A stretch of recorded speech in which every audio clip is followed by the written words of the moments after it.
jump into this video, I just quickly want to say I am a little bit sorry about the blurriness of this video. I just got a new lens, which I'm excited about, but still getting used to the lens as well. So, promise the next videos will be better.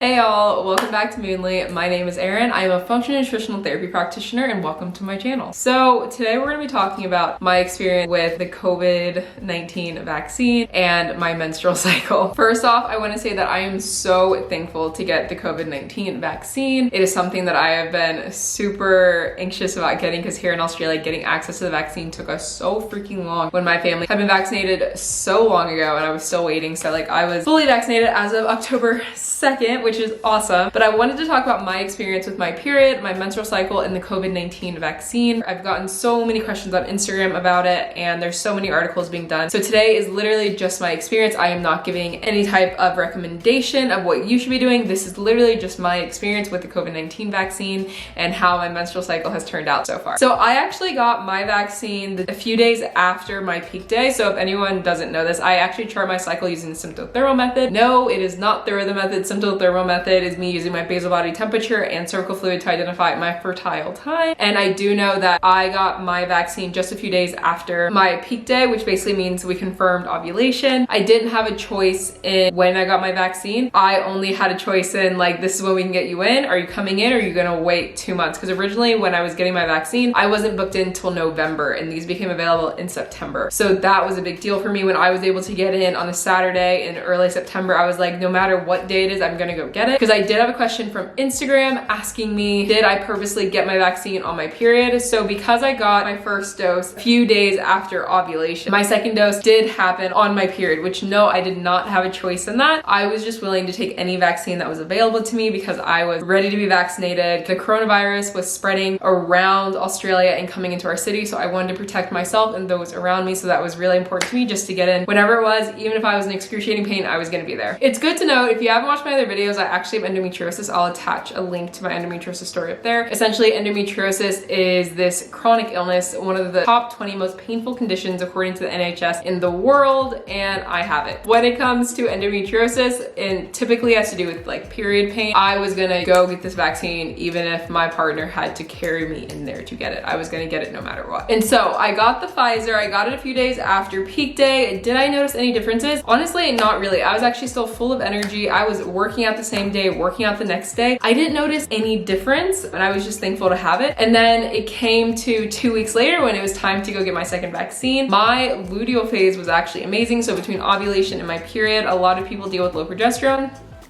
Me. And I did notice a major difference. So the biggest thing I typically notice for myself is if some type of illness or stress impacts my follicular phase, so before ovulation, after my period, then it is going to affect my entire cycle. I know most of the time it typically just affects the follicular phase for people, not the luteal phase after ovulation to our period, but for me it typically does. So I was expecting a shorter luteal phase just because I had this vaccine and my body was working to, you know, basically give me what I needed to survive this coronavirus if I needed to. So fast forward to my second dose, which was planned on day 13 of my luteal phase. And to be honest, I expected my period to come the day before. I've been having around a 12-day luteal phase. So when I had a 13-day luteal phase, I was like, oh my gosh. But I think that had to do with the fact that I've been working really hard on balancing my minerals and vitamins. So my body was actually able to carry myself that far, which is crazy and so amazing. The body is incredible. Don't take your body for granted. It was a Saturday that I got my second dose. It was still Pfizer. I hadn't started my period. I hadn't started spotting or anything, had no PMS. So I went and got the vaccine. And pretty much within the first hour, I was extremely tired and I did expect this. I talked to a lot of people that had Pfizer, and if you just look up the general, you know, thing about having Pfizer, it's usually the second round that you start to get those more flu-like symptoms. And I would say I didn't get congestion or anything like that. I was just really, really tired. So I think my vaccine was at like 11 and then I came home around like 12-ish. I was fine until like 2, and then it was a super sunny day, super warm, super beautiful.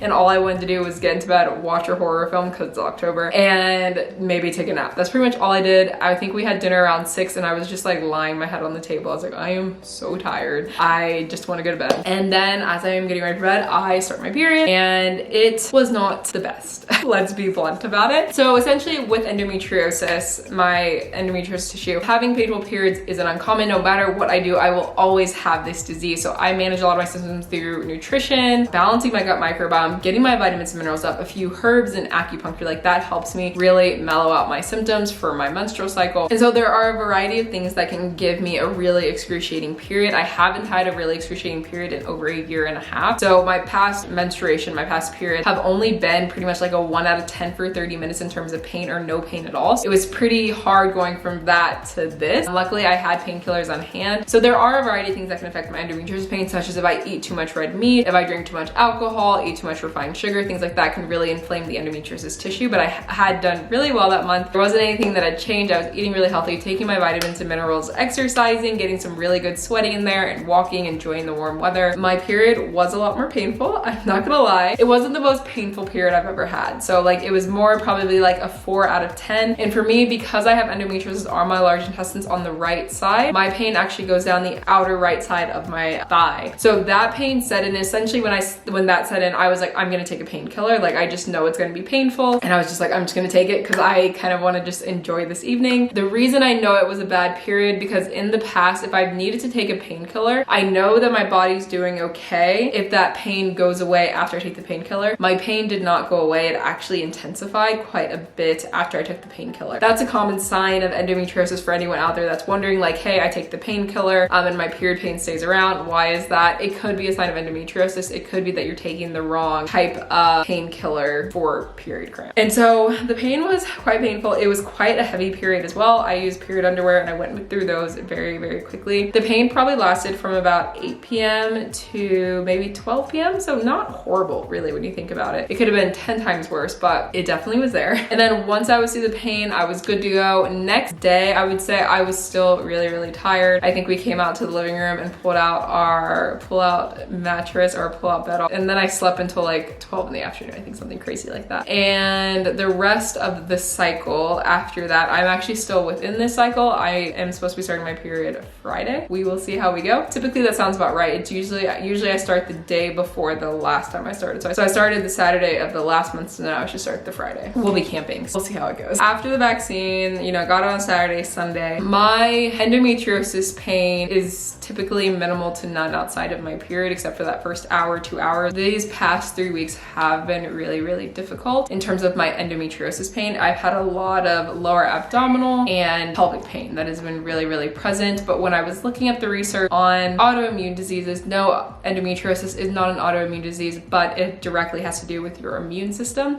What I was finding in the research is that they did find that people who typically have some type of autoimmune disease might have a flare-up after the vaccines. And I also did some research and found that other people with endometriosis that had gotten the Pfizer vaccine did have quite a lot of pain during their menstrual cycle, more than they usually have. So I knew it wasn't uncommon. It was just very uncomfortable for not having this much pain for this long of time, such a long time ago. Like the last time I had this much pain, you know, was 3 years ago. I was having painful sex as well. That was totally, I mean, I used to have painful sex all the time, but since my surgery and doing nutrition stuff, I haven't had to deal with that. So dealing with that barbed wire pain, that sharp pain was just not fun. Another weird thing, which I can't even say that it's the vaccine necessarily. I think it was just my immune system being a bit down from like all of these different changes happening. But I also did notice that these ear piercings got severely infected. And no, they are not new earrings. I've had these for probably the past 5 months, have worn them, barely ever taken them out, and they were severely infected. Like essentially this one was bloody and pussy, the point I couldn't lay on it. When I would clean it, it would hurt like hell, and it would pretty much scab over within 2 minutes after I clean it, and then I'd have to do it again. It was things like that. I noticed that my skin wasn't as nice as it usually is. I did get quite a lot of pimples in